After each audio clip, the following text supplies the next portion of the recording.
کی ضرورت پڑ گئی، 1000 دینار چاہیے۔ میں کہہ چکا ہوں کہ درہم چاندی کا ہوتا تھا، دینار سونے کا، اب 1000 دینار لینا ہے۔ تو جس بندے سے اس نے کہا، اگرچہ وہ نیک بندہ تھا، اس نے کہا یار 1000 دینار دے دو، تو کہنے لگا کوئی گواہ ہے تیرے پاس؟ وہ کہنے لگا غریبوں کا گواہ کون ہوتا ہے؟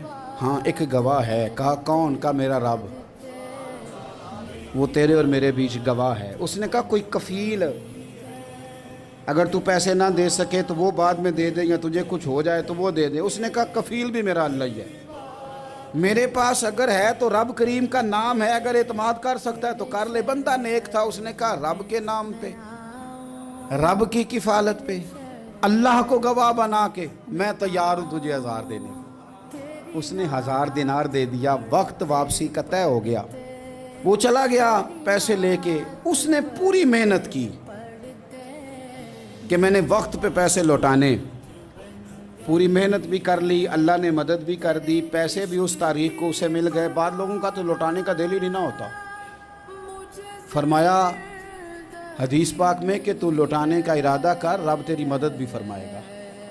لیکن یہاں بہت سارے لوگ کہتے ہیں خیر ہے، ارادہ ہی نہیں، تو پھر جس طرح کا بندے کا گمان ہو رب بھی اسی طرح کا معاملہ فرماتا ہے۔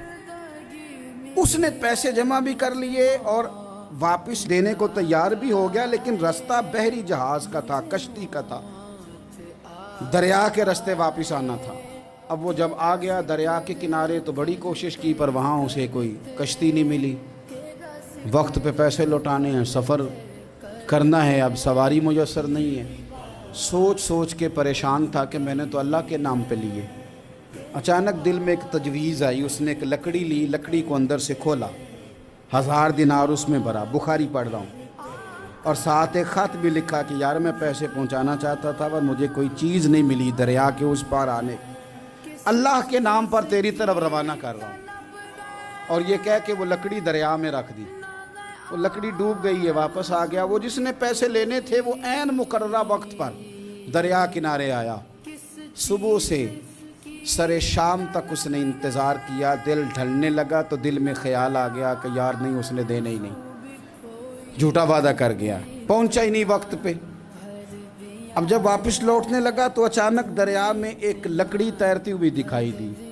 کہنے لگا لے جاتا ہوں، شام کو روٹیاں پکانے کے کام آئے گی، ایندھن بنا کے جلا لوں گا، ہنڈیا پک جائے گی۔ لکڑی اٹھا کے جلانے کے لیے گھر لایا، گمان تھا کہ وہ نہیں آیا وعدہ کر کے، اللہ کو کفیل اور وکیل بنا کے اور گواہ بنا کے پھر بھی نہیں آیا۔ لکڑی لے کے گھر گیا، بخاری ہے، اور جب اس کو چیرا نہ کہ میں اس کی آگ جلاؤں گا، کھولا تو اندر سے 1000 دینار بھی نکل آیا، خط بھی نکل آیا۔ اب ذرا سمجھنا، اس کے دل میں بات کس نے ڈالی کہ تو لکڑی میں پیسے ڈال دے؟ اللہ نے۔ اس بندے کو مقررہ وقت پہ کنارے بھیجا کس نے؟ لکڑی صرف اسی کے ہاتھ آئی تو یہ بندوبست کیا کس نے؟ اللہ نے۔ گھر جا کے چیری تو پیسے بحفاظت اس تک پہنچائے کس نے؟ تو پھر ہمیں بھی توجہ اللہ کی جانب ہی کرنی چاہیے، ہمارے پہ دل کی توجہ رب کی طرف ہی ہونی چاہیے نا۔ ہمیں ادھر ادھر جانے کی، دیکھنے کی، بندوں پر غور کرنے کی ضرورت کیا ہے؟ وہ پیسے پہنچ گئے، یہ وہاں اپنی جگہ پہ پریشان تھا۔ اس نے 1000 دینار اور جمع کیا۔ پھر دوبارہ ایک دن دریا کنارے آیا، کشتی مل گئی، بیٹھ کے اپنے اس بھائی کے پاس آیا، کہنے لگا دیکھنا مجھ پر بدگمان نہ ہونا، پیسے اس تاریخ کو بھی جمع کر لیے تھے، دریا پہ آیا تھا پر کشتی نہیں ملی تھی، پھر میں نے نا لکڑی میں ڈال کے خط ڈال کے تیری طرف بھیج بھی دیے تھے، لیکن آج میں پھر لے کے آ گیا ہوں۔ وہ کہنے لگا خوش ہو جا، جس رب کو تو نے میرا اور اپنا گواہ بنایا تھا اس رب نے میرے تک پہنچا بھی دیے ہیں۔